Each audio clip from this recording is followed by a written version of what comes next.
So good morning to everybody. Thank you very much for being here. And I would like, on behalf of everybody of us, to thank FEPS for this initiative. Before I begin, allow me one brief mark. I think we must not forget that today we are on an island that remains divided and partially occupied more than 50 years later. And we are discussing peace in a region where the memory of the Armenian, Assyrian, and Podic genocides remains alive. Because yesterday we discussed a lot about genocide, but this is an area of genocides. A reminder that recognition matters, but accountability matters too, because peace without justice is fragile. Now, with that thought in mind, let me turn to the title of this conference, Word by Word. And I start by the word Mediterranean. It is so easy to speak about the situation in the Mediterranean today. It is easy to speak about wars, instability, insecurity. It is also very easy to assign blame, to criticize the European Union, the major powers, national governments, etc. But in these few minutes I have today, I would like to do something quite different. I would like to speak about the need of a vision in the area. And this means that maybe it takes many years, but we need a vision. The Mediterranean, and start from this word, the Mediterranean, is the meeting point of Europe, Asia, and Africa. It is one of the cradles of the human civilization. But today, especially in Eastern Mediterranean, it's very difficult to find a place untouched by pain and war. The second word is peace. As Europeans, for us who come from the European Union, we know that peace is not a given. The European Union was born from the ruins of the war. Peace became a project. Please take into account this word. Peace became a project. But Europe did not achieve peace first and cooperation later. Europe achieved peace through cooperation, and this is the third world. The European coal and steel community brought together strategic resources that had fueled wars for generations. Former rivals chose cooperation because they understood that shared interests create a shared future. And here comes the fourth word strategy. Europe's success was not accidental, it was strategic. So perhaps the question for our generation is simple. What could be the Mediterranean's equivalent of coal and steel community? Could it be energy? Could it be water resources or something else? I think this is a question that we have to keep in mind. And finally, the word progressive. For many years, I believed that foreign policy could be mainly a matter of values. This was when I was very young. Experience taught me that this is a matter of interests. Perhaps a progressive foreign policy is the effort to bring values and interests together. A progressive strategy for the Mediterranean must be based on international law, human rights, equality, dignity, but, and this is something we have to discuss, there is almost a need to create interests, common interests, and shared benefit for all. And because when we speak about all, we mean all, with no exclusion, because peace cannot be built on exclusion. Just remember of the period of the European wars, there was always the bad guy. But when the bad guy was excluded, then a new war came. So we need to include everybody. The lesson Europe offers is simple. When nations build common interests, they build common futures. The Mediterranean was a cradle of civilization. Perhaps it can become once again a laboratory of cooperation.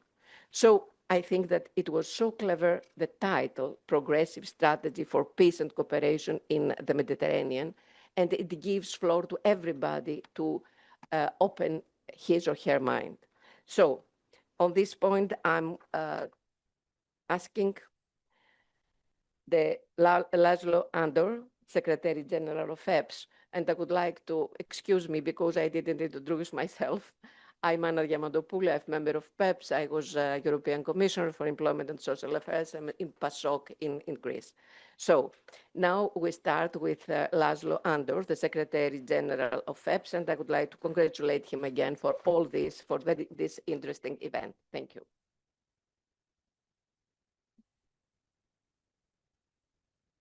Thank you very much, Anna. It has been great to listen to you. I think you put forward excellent ideas and insight which you have about the region indeed. My role here is more formal. I would like to thank everybody for joining today, and especially the distinguished speakers, panelists, and the audience, which hopefully will also be active in the interactive parts of the program. FEPS indeed has been proudly organizing Call to Europe conferences in countries of Council presidency every semester in the recent years, and we were very happy to come to Cyprus as well, knowing that this presidency falls into a period which is full of conflict. And even if sometimes politicians, not only in Europe, but in the United States of America, talk about peace, what we actually get is another war, and another war, and another aggression. And then it has been going on for years, if not for decades. So I personally look forward to the discussion today. Let me list the organizations that have been cooperating in order to make this possible. Apart from FEPS itself, the group of Socialists and Democrats in the European Parliament, which has been represented both yesterday and today, EDEK, our political partner here, and I'm grateful to the University of Nicosia for hosting us, but also co-organizing FEPS member foundations, full or observer members, Friedrich Ebert Stiftung from Germany, CESPI from Italy, Fondation Jean Jaurès from France, Avanza from Spain, as well as Eteron from Greece. Let me just finally indeed connect with the content, because I think the panels which have been prepared will focus on some of the specific questions which are necessary for a kind of stock taking. 15 years ago, we looked at the developments in North Africa, the so-called Arab Spring, how it unfolded. I wouldn't say we had a lot of illusions, but I think we had hope that this will lead, at least partly, towards democratization and cooperation between the European Union and countries on the other side of the Mediterranean would enter into a new and constructive and productive stage. To some extent, this became a reality, or we are still lagging behind. The speakers will elaborate on. So I look forward to the discussion, and I hand over the microphone to Professor Constantinos Adamides, who is the head of Department of Politics and Governance at the University of Nicosia.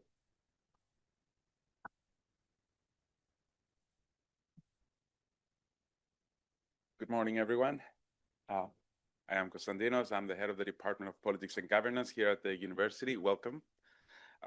It's really to have such a fantastic group of distinguished guests, and we're really honored. And the diversity of expertise is amazing, and I really think it's going to be extremely interesting. I want to echo your points on the title, because I think it's extremely important and very correct.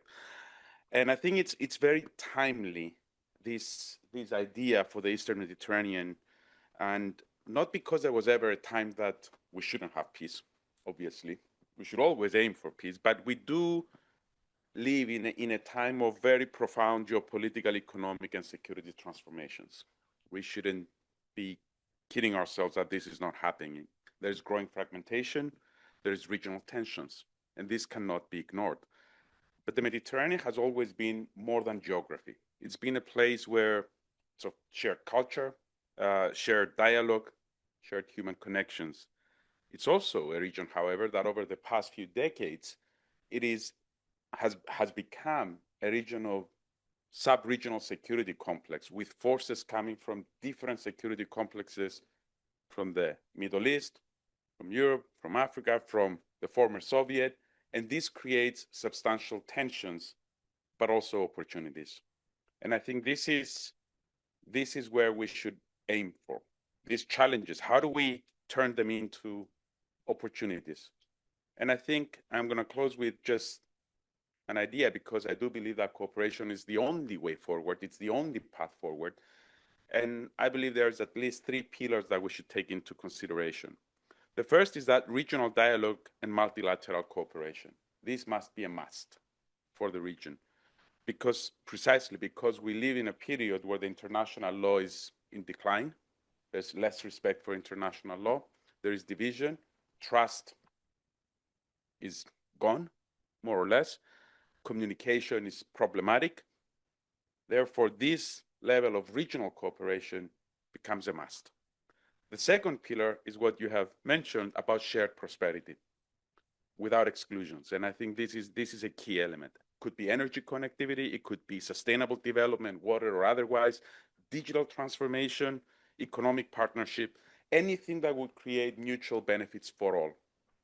The third pillar is regional resilience.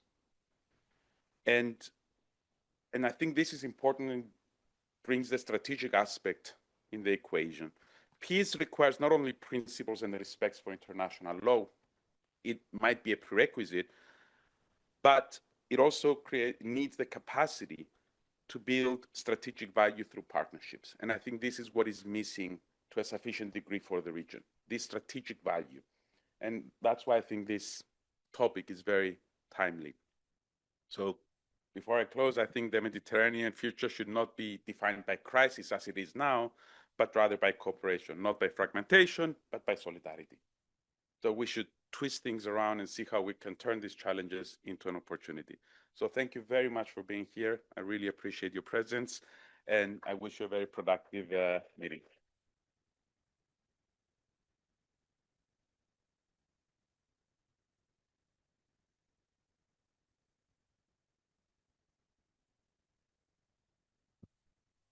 So Sophia Christodoulou Makri is invited. She's president of EDEK Youth, member of European Affairs. EDEK is the Socialist Party of Cyprus.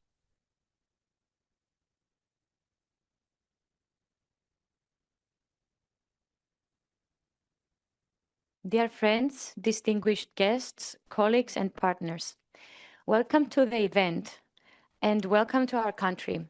Thank you all for being here and for contributing your ideas, your experience, and commitment to a more peaceful, just, and cooperative region. The Mediterranean stands at crossroads. We faced interconnected challenges, climate change and the green transition, ongoing conflicts and humanitarian crises, migration and growing inequalities, and threats to peace and stability. None of these challenges can be tackled by countries acting alone. They require dialogue, solidarity, and genuine cooperation between the people and the nations of both the northern and the southern shores of the Mediterranean. We firmly believe in the values of the European Union, democracy, solidarity, human rights, and the rule of law as the foundation for peace, cooperation, and a shared future in our region. As progressives, we believe that the green transition must be fair and inclusive. Decarbonization cannot come at the expense of the vulnerable communities or reinforce existing inequalities. Instead, it must create opportunities, support local development, and improve people's lives across our region. We also cannot ignore the ongoing tragedy in Palestine. Peace, justice, respect for international law, and the protection of human life must remain at the center of our efforts. Progressive forces across the Mediterranean have a responsibility to work together and advocate for a just solution. Migration is another challenge that requires cooperation rather than fear. The Mediterranean must stop being a place of tragedy and division and must become a space of human dignity, legal pathways, accountability, and shared responsibility. For Cyprus, discussions about peace and cooperation are particularly important. Nearly 52 years after the Turkish invasion, 37% of our homeland remains under Turkish occupation. We remain committed to a European solution based on the principles and freedoms enjoyed by all European citizens, the right to move freely, to live freely, and to work freely throughout the country. We expect our European friends and partners to continue supporting these principles across all European institutions and bodies. The Cyprus problem is not only a Cypriot issue, it is a European issue. Today's discussions provide an opportunity to exchange ideas, learn from one another, and strengthen cooperation among progressive forces across Cyprus, Europe, and the wider Mediterranean region. By working together, we can build stronger solutions to the common challenges that we face. Thank you once again for your presence and participation. I wish you all productive discussions and a successful event.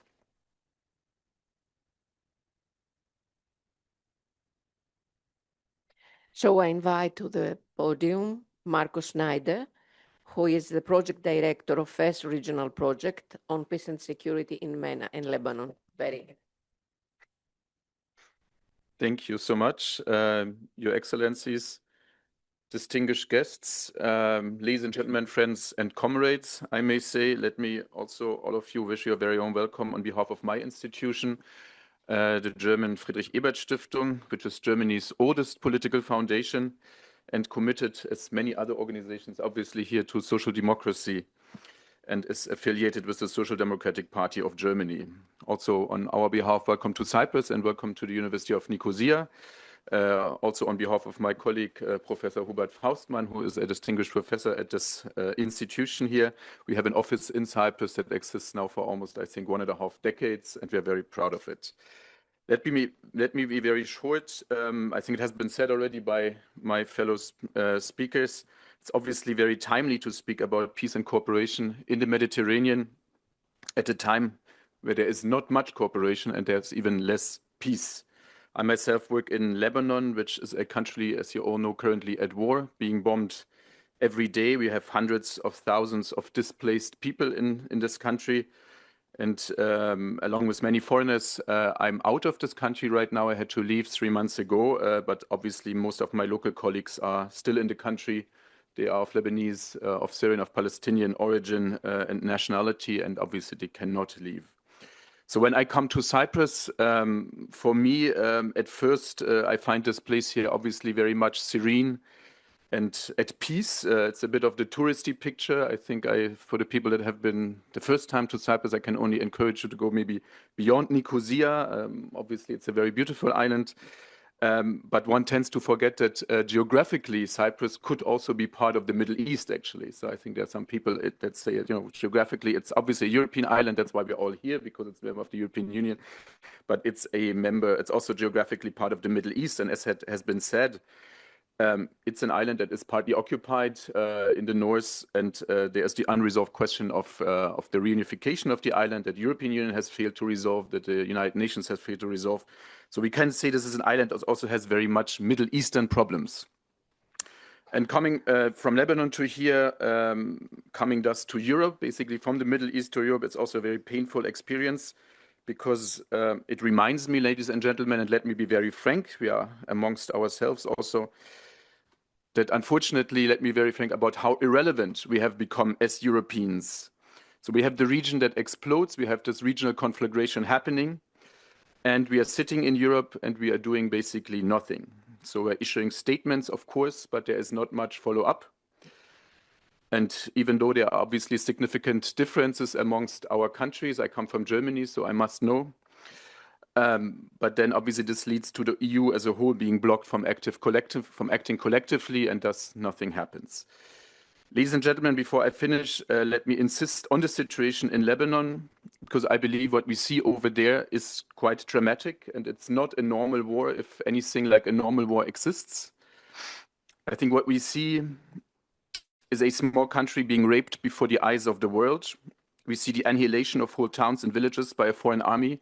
We have 300 to 500,000 people that are being ethnically cleansed from their homes in the south of Lebanon. We have the collective punishment of the entire Shia Muslim community, that is over 1.5 million people, whose towns and cities, including the whole south of Beirut, are being bombed into oblivion. They are being told to leave every day. We have other villages that are being told to leave. And once they leave, they are bombed wherever they go. We see war crimes happening every day. We have videos of first responders that come to scenes of terror and they are being bombed again. We see children, we see journalists being murdered, being killed. All of this is on tape. You can see that on Twitter, on YouTube, on Instagram. You just have to look. And I have oftentimes have the impression that in Europe, we concentrate very much on what is happening in the Gulf. We concentrate very much on our gas prices, and we don't see what is happening just right next door. And maybe, ladies and gentlemen, also let's not tell ourselves that we cannot do anything. I think we could do something. We have the power as Europe. We have the economic might. We are still, I think, the strongest economic power basically in the world. And I think if we don't do anything, that means also that we deliberately choose to do nothing. And I mean, obviously, my country is the very first in line of doing nothing. And I think this is not only morally wrong, it's also very bad and frankly, utterly stupid realpolitik, because eventually the consequences of all this will also befall our continent. So all of this that is happening in the region will obviously also eventually come to Europe. I therefore urge you as fellow Social Democrats, Socialists and Progressives, as we are known, to overcome Europe's complacency, inaction and irrelevance. And I very much hope that this conference, the Call to Europe, can contribute to a better stance that Europe is going to take in the future. So thank you again and welcome to Cyprus, and let us all discuss. Thank you.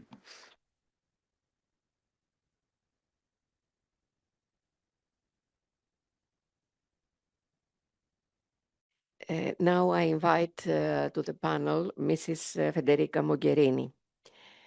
Federica Mogherini is a very important woman and a very important progressive politician in Europe. She was Vice President, European Commission, and former High Representative for Foreign Affairs and Security Policy. She was the first woman who was a High Representative at the European level, and former Minister of Foreign Affairs in Italy. Just a comment, not for the Europeans, but for the non-Europeans here. We are talking about the European Union, but we, the member states in Europe, we have decided that we do not allow the European Union to have an independent external European policy. So it is us, the member states, who do not allow Europe to act. And I'm telling that because we usually accuse European Union generally. So, Mrs. Federica.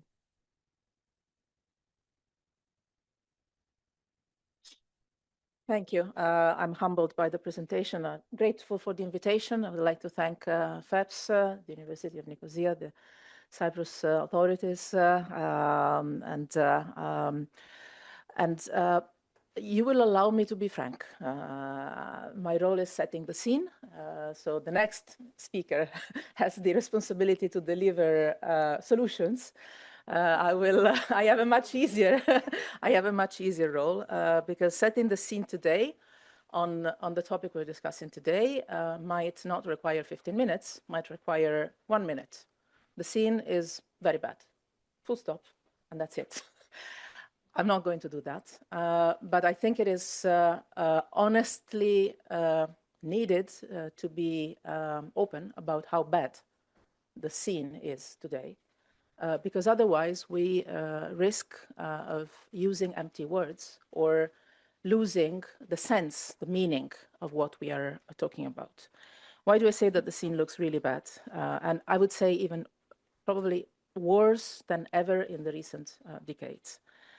First of all, and I will zoom out a moment, I don't think the situation is really bad only here in the Eastern Mediterranean or in the Mediterranean. I think it's really bad worldwide. I don't think we have ever faced in the last probably almost century, an international situation as bad as today. Why am I saying so? Not only for the different wars and conflicts that we are facing in the world today, in different continents, the ones that are under the spotlight and the ones that are more forgotten, but not forgotten by those that are suffering, but because I see a systematic disruption, an intended systematic disruption of any form of multilateral, rules-based global order. For the first time, when there is violation of international law, when there is disruption of the multilateral system, now, compared to the past, there's not even an attempt to justify it. There is even a revindication of the fact that disrupting the international order is the right thing to do. And this comes to aggravate the situation from those who, in principle, are institutionally responsible for protecting, preserving, and promoting international law and multilateralism, namely most of the P5, most of the permanent members of the Security Council. And this is a completely new situation compared to the last decades. Every time I think of that, I'm always reminded, and I remind myself, that yes, for sure, we had in the past decades other violations of international law. We had other situations where conflict were raised, and there were other situations where multilateralism was challenged. But we never had, I believe, at least for what I remember, such a systematic, intentional, and I would say organized, concerted attempt to disrupt the system from within. So I believe that we're not facing just a bad moment. I think we are facing a dismantlement of governance as we have known it, not only in practice, but by doctrine, which means to me that we are in front of a shift of era. It's not only a worsening situation. It's not only a war or 2 wars or 3 wars. It's, I believe, a change of paradigm that we're facing, which is most evident when you look at the UN system, the disruption from within, and as often happens, is more evident here in this region. But before I come to the region, I think that what is attacked today from multiple points, from east and west, let's put it this way. So even the Western values don't make any sense at all anymore to be recalled, because there is no West anymore, to me. Has been based so far and has been more or less working with major disruptions, yes, major contradictions, but it has more or less tried to work towards peace and cooperation based on, I would say, 3 main principles. Rule of law, nationally and internationally. So the predictability too. The predictability of the rules are written, the rules are valid for all.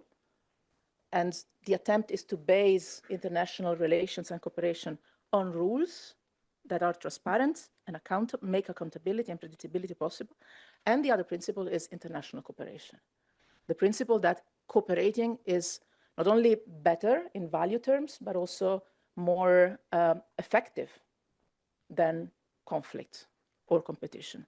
And these 2 elements, rule of law and international cooperation or cooperation, I believe, are also the same 2 pillars on which the European Union has been based.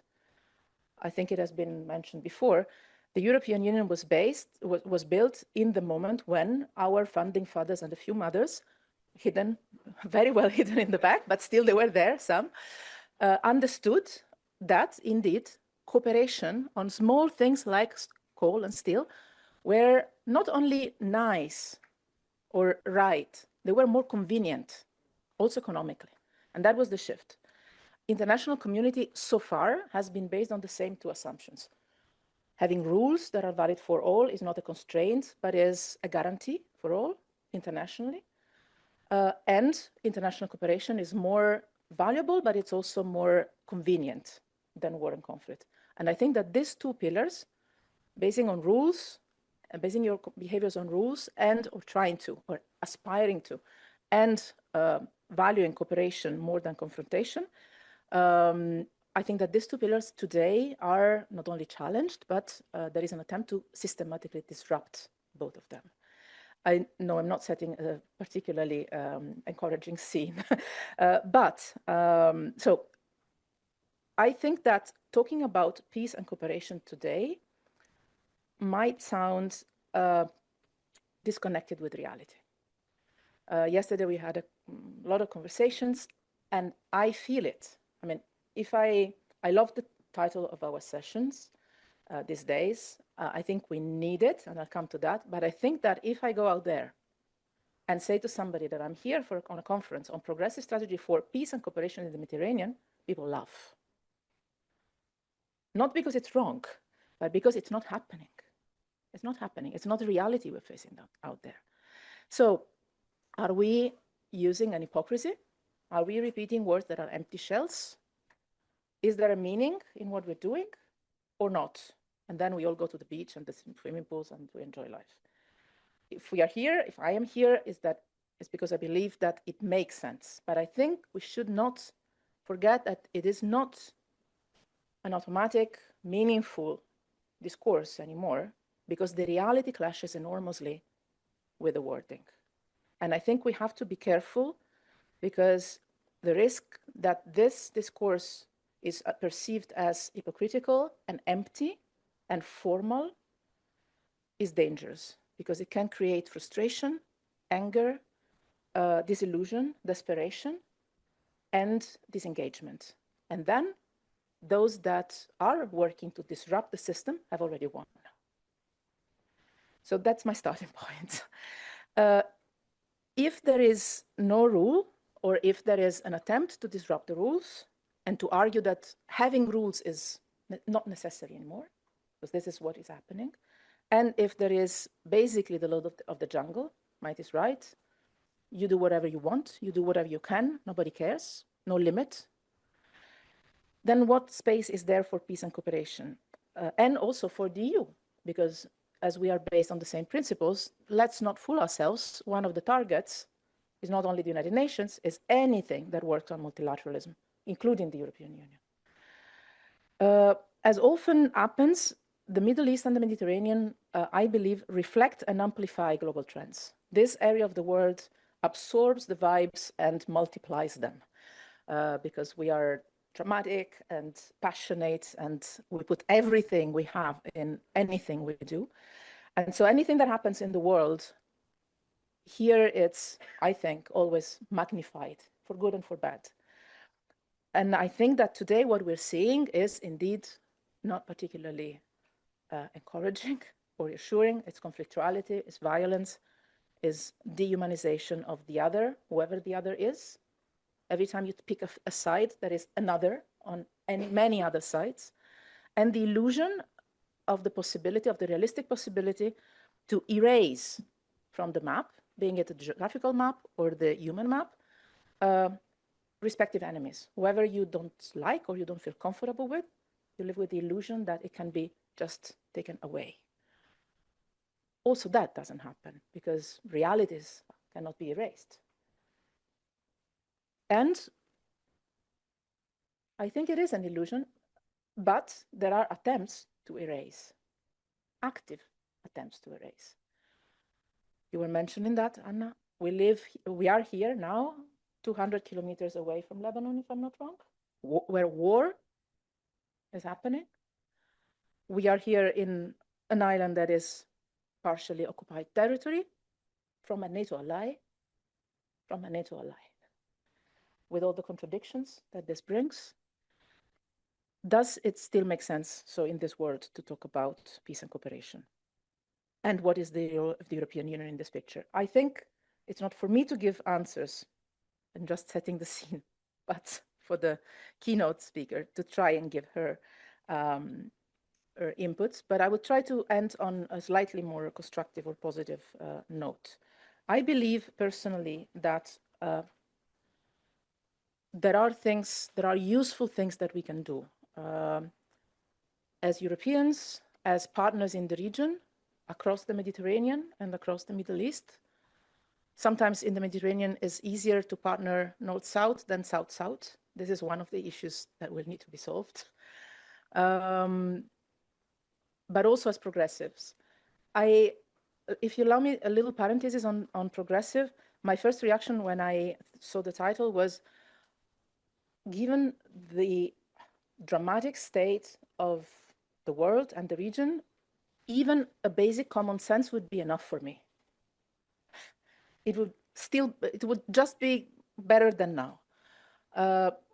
But indeed, as Anna was mentioning, I think that the progressive approach today, which is also common sense, by the way, is indeed to get together the interests and the values. We fall so many times in this false contradiction between what is our values and what is our interest. And we are dragged into this discussion as if working on peace and cooperation was just a naive, nice thing to do, while actually is in our interest to uphold our values. Because without democracy, rule of law, cooperation, our interests, including the economic and security interests, are not upheld. Also because peace is not only the absence of war, it's also democracy and human rights and living together. So I believe that the progressive approach is indeed that of matching the values and the interest and building narratives and practices that clearly identify respect of our values, the promotion of our values, which are also the UN Charter values, rule of law, democracy, human rights, international cooperation, multilateralism, as the best way to serve our interests. And that is the common root of our progressive approach. But I believe that as progressives, as Europeans, as partners in the region, there are three things that we can honestly and optimistically, but realistically do in these times that are really the most difficult times for talking about and working for peace and cooperation in this area and worldwide. The first is to be honest and not to enter into any denial exercise, and to be honest about how bad the situation is, to call things with their names, to realize where we are. I think we have this duty, and I think it's also the starting point for any action that can have an impact, to be honest about where we stand today, which is a place where the international rules-based order that has had many flaws is being disrupted and dismantled, and to be honest about where we are. It's not just a period of time. No, it's a shift of era. And I think we have to be honest about that. Calling things by their name, not being in a denial situation, I think is a necessary starting point for building a better perspective. And also to avoid alienating public opinions that would take us for, naive, crazy people if we just say, yeah, international cooperation and peace. Okay, where do you live? Yes, I'll close. Second point, keep the perspective alive. I believe that the majority of the people in the world, not governments, not institutions, but I honestly believe majority of the people in the world still believe across continents that having cooperation and having peace, which implies democracy, rule of law, and human rights, is better than what we're living now. But there seems to be no institutional representation of that. So I think that keeping the perspective alive is a very important and useful exercise to do. Reminding ourselves constantly that peace and cooperation is not just a naive dream, it is a wiser, more convenient model. And third and last, if we cannot build the big solutions, and sometimes we have to be honest about the fact that the Europeans alone or the partners across the region alone do not have enough power to build the final real outcome that we would like to have. Is it the two-state solution in the Middle East? Is it freedom of navigation? Is it respect of international law? It might be that you have times where you analyze realistically that you don't have enough power yourself to do it by yourself. But this doesn't mean that you're helpful and hopeless on anything else. You can plant the seeds with little small things that can become big things. It can be sectoral cooperation. It can be education. It can be science cooperation. It can be bringing together groups of civil society. It can be planting the seeds for little things that can then become little spaces, like coal and steel was at the beginning of the European Union, that can become big things in the future, or can prepare the basis that were evidently not prepared before for a better future to be built afterwards. I think that the European Union is more powerful than we think. And if I can conclude with a call to Europe, is to never underestimate the power we have, together with the partners across the region we have. I think when we don't use our voice, where we don't use our power, being it diplomacy, being it leverages, being it the capacity to build cooperation and peace, then indeed we choose not to do it, and then is a political responsibility. So my call to Europe would be to use the power we have, to use our voice, to use our cooperation, our diplomacy, our power, to do these things. Keep the vision alive, plant the seeds for a better future, and be honest on where we are. Thank you.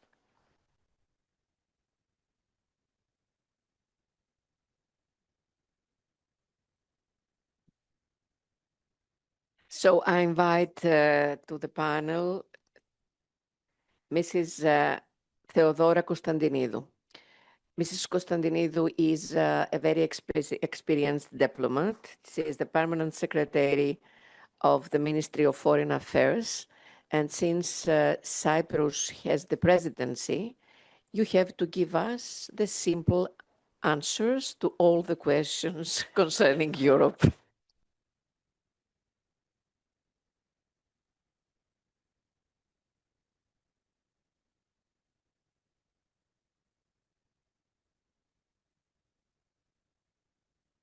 Thank you very much. That's an easy task. Ladies and gentlemen, dear friends, good morning, Kalimera. It's a real pleasure to be today amongst you for a discussion that puts forward a very timely question, I have to say, how Europe can shape a progressive strategy for peace and cooperation in the Mediterranean. I don't know if I will satisfy your expectations concerning finding solutions, but I will try to give an input and food for thought for your very interesting, I'm sure, discussions to follow. I have to say that for Cyprus, this is not an abstract debate, and especially not as it holds the current rotating presidency of the Council of the European Union. Cyprus is part of the Mediterranean neighborhood. It is a space where our geography, our history, and our European responsibility meet with the wider Eastern Mediterranean and the Middle East. It is why we place this region among the priorities of the Cypriot presidency. Because our geography places a particular responsibility on Cyprus to help ensure that the Mediterranean is not defined by crisis and volatility, but by cooperation, resilience, and shared opportunity. Words that we heard from the previous speakers also. The Mediterranean is often identified with turbulent waters, war and conflicts, instability.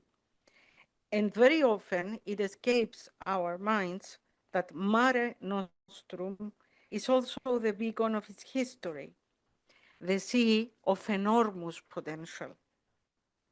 It is about tilting the balance away from crisis, volatility, and conflict to common responsibility and shared future. And I agree with Federica, this is purely a political choice. For Cyprus, the answer is clear. The Mediterranean must be a space of cooperation, a space of connectivity, a space where Europe acts with strategic clarity, but also with vision and commitment, but a vision that leads to delivery. And this is very important. An indicative example of how all these elements were put together to give to the vision a tangible outcome is the Pact for the Mediterranean, and that's a seat.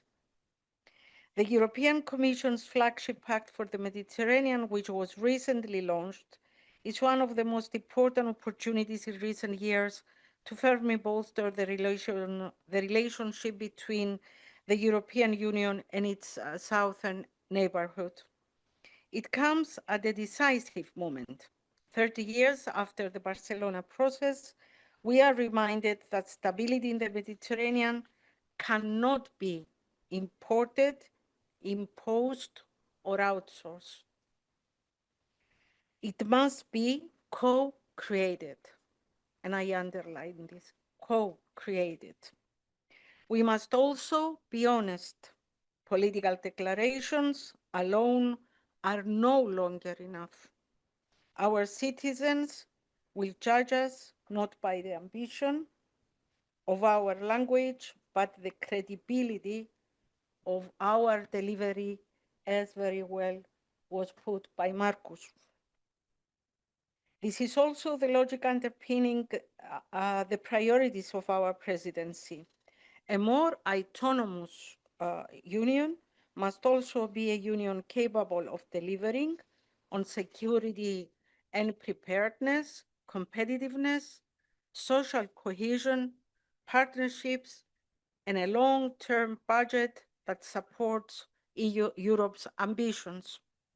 This is where the Pact for the Mediterranean has a potential to make a difference. It is envisioned as an operational framework that links political commitment with concrete action.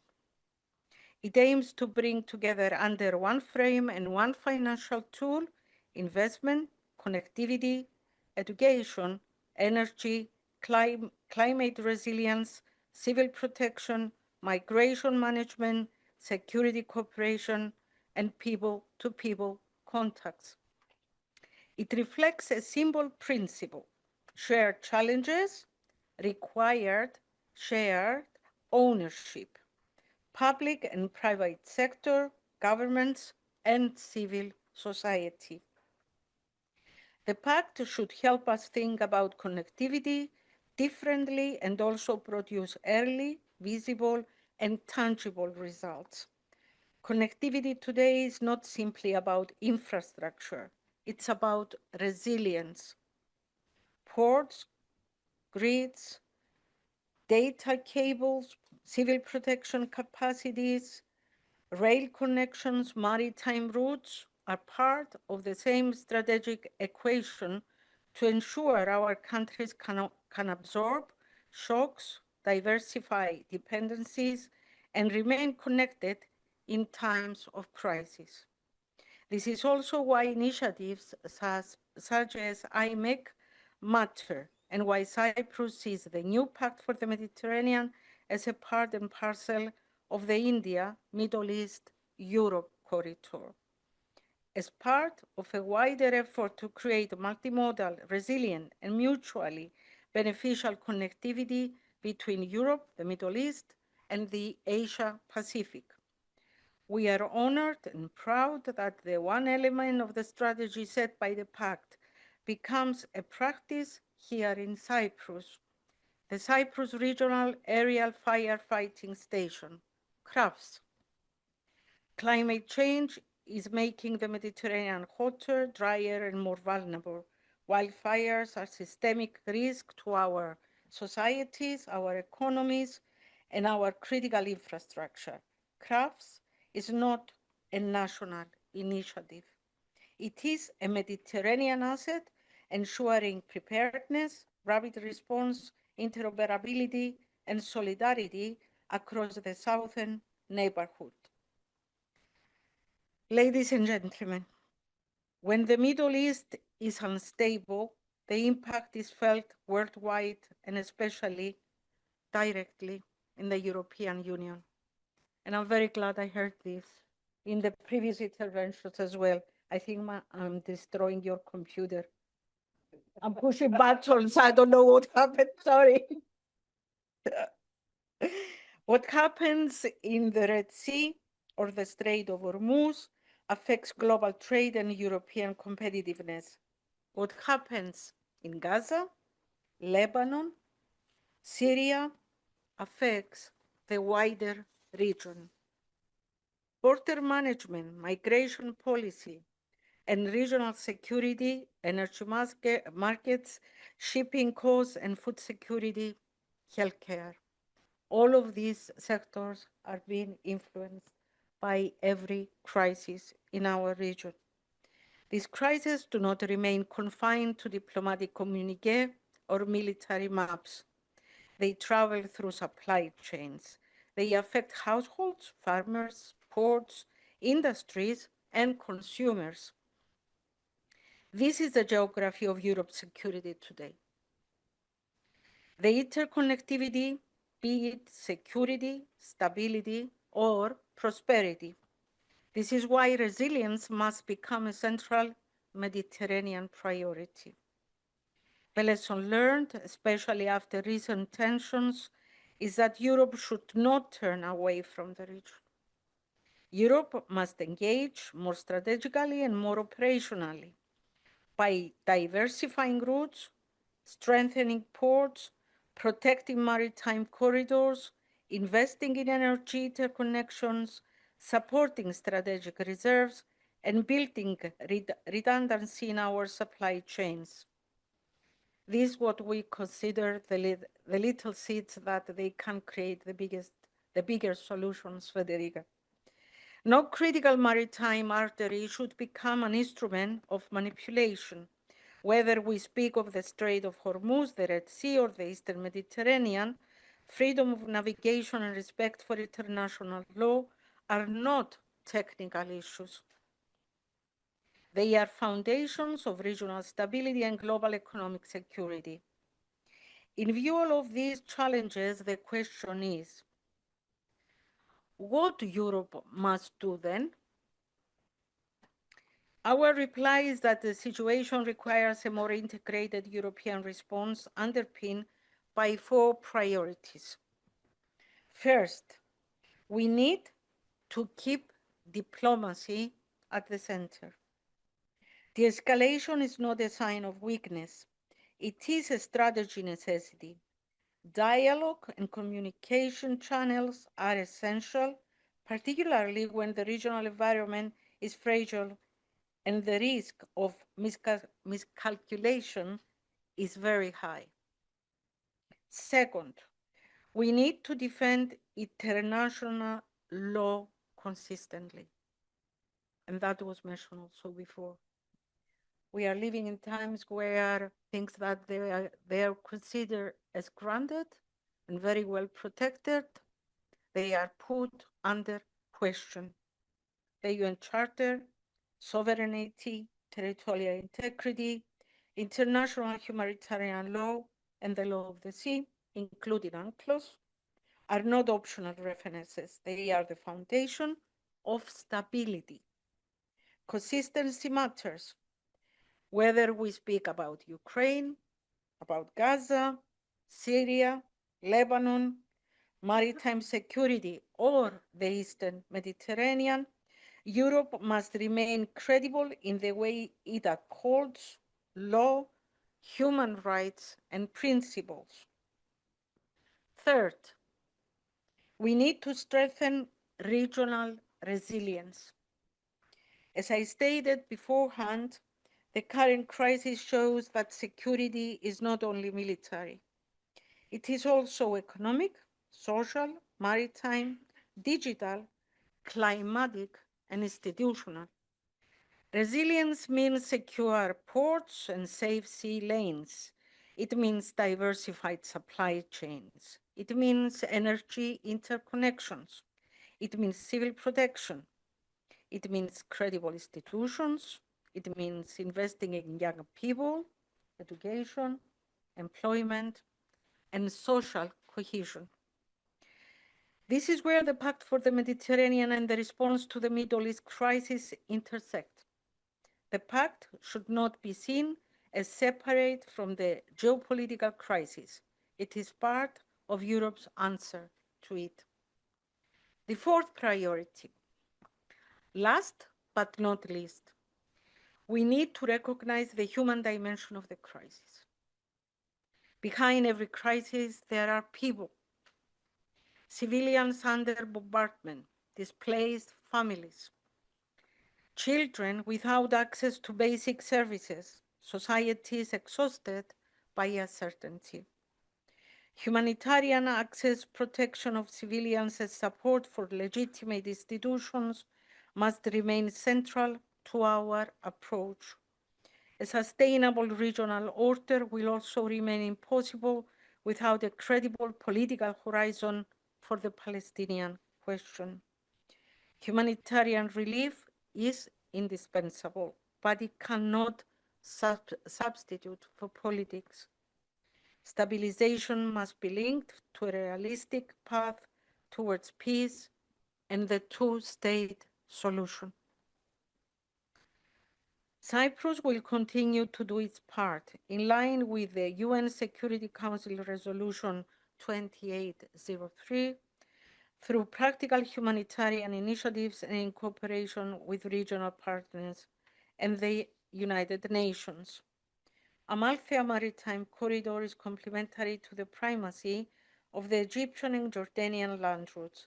It continues to operate with Cyprus as the humanitarian assistance, collection, and inspection hub.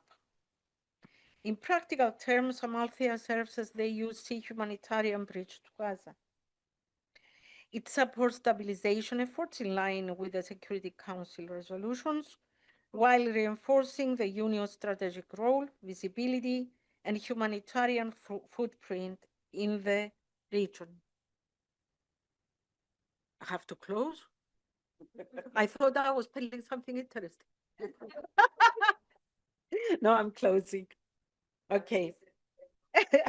In summing up, I have to say that our strategy and what we should follow concerning the situation in the Mediterranean is to anchor to international law.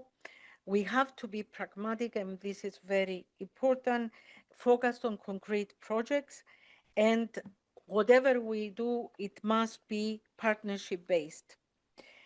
This is the spirit of our presidency while we're holding now in these 6 months the Council of the European Union. That's why we say that Europe, we want to see Europe which will be more autonomous, but at the same time open to the world. A Europe that sees the Mediterranean not as a periphery, but as a central space for its future, and this is very important. So our task is to ensure that the next chapter is defined less by fragmentation and more by cooperation, less by fear and more by trust, less by crisis and more by shared resilience. I think that the choice before us is clear. We can treat the Mediterranean as a zone of vulnerability, or we can build it together as a space of peace and stability. And for Cyprus, this is a strategic conviction. This is not only an EU presidency priority, but it is a vision, and allow me to underline a commitment. Am I okay, Mrs. Diamantopoulou? Thank you very much for your attention.